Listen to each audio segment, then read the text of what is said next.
অসমত মুছলমানৰ জনসংখ্যা 40% হোৱাৰ বাবে মুখ্যমন্ত্ৰী ডক্টৰ হিমন্ত বিশ্ব শৰ্মাই জীৱন মৰণ যুঁজ কৰি থকা বুলি ৰাষ্ট্ৰীয় সংবাদ মাধ্যমত কৰা মন্তব্যৰ ঘূৰ বিৰোধ কৰিছে ৰাইজৰ দলে।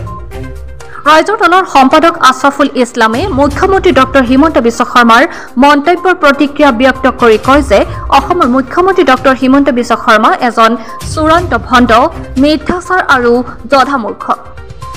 মুখ্যমন্ত্ৰী 2026 চনত ক্ষমতা হেৰুৱাৰ ভয়ত আবুল তাবুল বকিবলৈ আৰম্ভ কৰিছে। তেওঁ বিজেপিৰ লগত মিলিত হৈ লুটি পুটি খাই অসম আৰু অসমীয়া জাতিটোক ধ্বংস কৰি আহিছে। 1951 চনত অসমত মুছলমানৰ সংখ্যা 12 নহয় 24%হে আছিল বুলি কয় ৰাইজৰ দলৰ নেতা আছাফুল ইছলামে। অসমৰ মাননীয় মুখ্যমন্ত্ৰী ডক্টৰ হিমন্ত বিশ্ব শৰ্মা ডাঙৰীয়াই অসমৰ মুছলমান জনসংখ্যা বৃদ্ধিৰ প্ৰসংগক লৈ যি এক চূড়ান্ত মিথ্যাচাৰৰ আশ্ৰয় লৈ সাম্প্ৰদায়িক বিষবাষ্প বিয়পাই সমাজখনক বিপথে পৰিচালিত কৰি ৰাজনীতি কৰাৰ কাৰণে বক্তব্য প্ৰদান কৰিছে। আমি সেই বক্তব্যৰ তীব্ৰ নিন্দা জনাইছোঁ, তীব্ৰ প্ৰতিবাদ কৰিছোঁ আৰু তীব্ৰ গৰিহণা দিছোঁ। আৰু এতিয়া আমি প্ৰশ্ন কৰিব বিচাৰিছোঁ যে অসমৰ মাননীয় মুখ্যমন্ত্ৰী ডক্টৰ হিমন্ত বিশ্ব শৰ্মা ডাঙৰীয়া হয় চূড়ান্ত মিছলীয় হ'ব লাগিব, চূড়ান্ত ভণ্ড ব্যক্তি হ'ব লাগিব, নহ'লে এজন জদামূৰ্খ ব্যক্তি হ'ব লাগিব। কিয়নো তেখেতে বহিৰাজ্যত গৈ বক্তব্য প্ৰদান কৰি কৈছে যে অসমত 1951 চনত মুছলমান জনসংখ্যাৰ হাৰ হেনো 12% আছিলে। সেয়া সম্পূৰ্ণ মিছা কথা।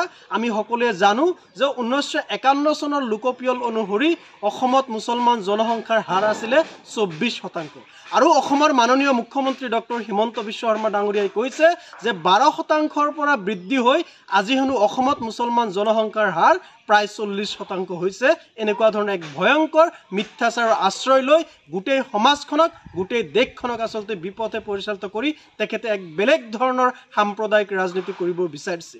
আমি সকলোৱে জানো যে 2011 চনৰ লোকপিয়লহে আমাৰ হাতত আছে আৰু 2011 চনৰ লোকপিয়ল অনুসৰি অসমৰ মুছলমান জনসংখ্যাৰ শতকৰা হাৰ 34.22%। তাৰ পৰৱৰ্তী সময়ত এতিয়ালৈকে কোনো ধৰণৰ লোকপিয়ল অনুষ্ঠিত হোৱা নাই, কোনো ধৰণৰ তেনেকুৱা ধৰণৰ তথ্য পাতি নাই। অসমৰ মাননীয় মুখ্যমন্ত্ৰী ডক্টৰ হিমন্ত বিশ্ব শৰ্মা ডাঙৰীয়াই যে কৈছে যে এতিয়া অসমত মুছলমান জনসংখ্যাৰ হাৰ 40%, এই তথ্যটো তেখেতে ক'ৰ পৰা পাইছে, কোন উৎসৰ পৰা কৈছে, আমি তেখেতক প্ৰত্যাহ্বান জনাইছোঁ। তেখেতে কোন উৎসৰ পৰা এই তথ্য পাইছে, এই তথ্য ৰাজহুৱা কৰিব লাগে। আচলতে আমি বুজি পাইছোঁ তেখেতৰ ফ্ৰাষ্ট্ৰেশ্যন, যে তেখেতে আচলতে ৰাজনৈতিক ক্ষমতা হেৰুৱাৰ ভয়ত তেখেতে আবুল তাবুল বকিবলৈ আৰম্ভ কৰিছে। আৰু কেনেকৈ 2026 চনৰ নিৰ্বাচনী বৈতৰণি পাৰ হ'ব পাৰি আৰু ৰাজনৈতিক ক্ষমতা কুক্ষিগত কৰি ৰাখিব পাৰি, তাৰ কাৰণে পূৰ্বৰ পৰাই এটা সাম্প্ৰদায়িক প্ৰেক্ষাপট ৰচনা কৰিবৰ কাৰণে চেষ্টা কৰি আছে।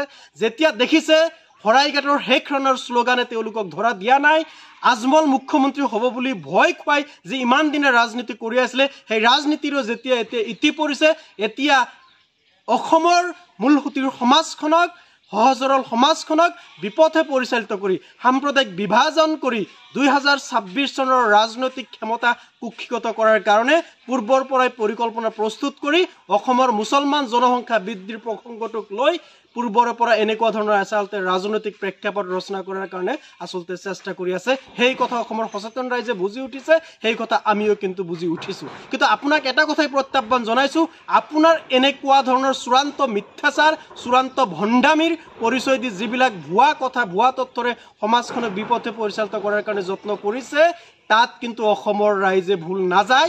ইতিমধ্যে অসমৰ ৰাইজে বুজি উঠিছে কেনেকুৱা ধৰণে আপুনি বিজেপি দলৰ লগত জড়িত হোৱাৰ পিছত কেনেকুৱা ধৰণে অসমখনক লুটি পুটি খাই, অসমখনক ধ্বংস কৰি, অসমীয়া জাতিটোক ধ্বংস কৰি কেৱল আপুনি আৰু আপোনাৰ পৰিয়ালে অসমৰ সকলো সম্পদ কুক্ষিগত কৰাৰ কাৰণে ৰাজনীতি কৰি আছে। সেই কথা কিন্তু অসমৰ সচেতন ৰাইজে ইতিমধ্যে বুজি উঠিছে। গতিকে আপুনি যিমানেই ষড়যন্ত্ৰ নকৰক কিয়, 2026 চনত কিন্তু অসমৰ ৰাইজে আপোনাক ৰাজনীতিৰ পৰা সমূলুঞ্চে কিন্তু নিৰ্বাসন দিব, এই কথা কিন্তু আপোনাক জনাই থওঁ।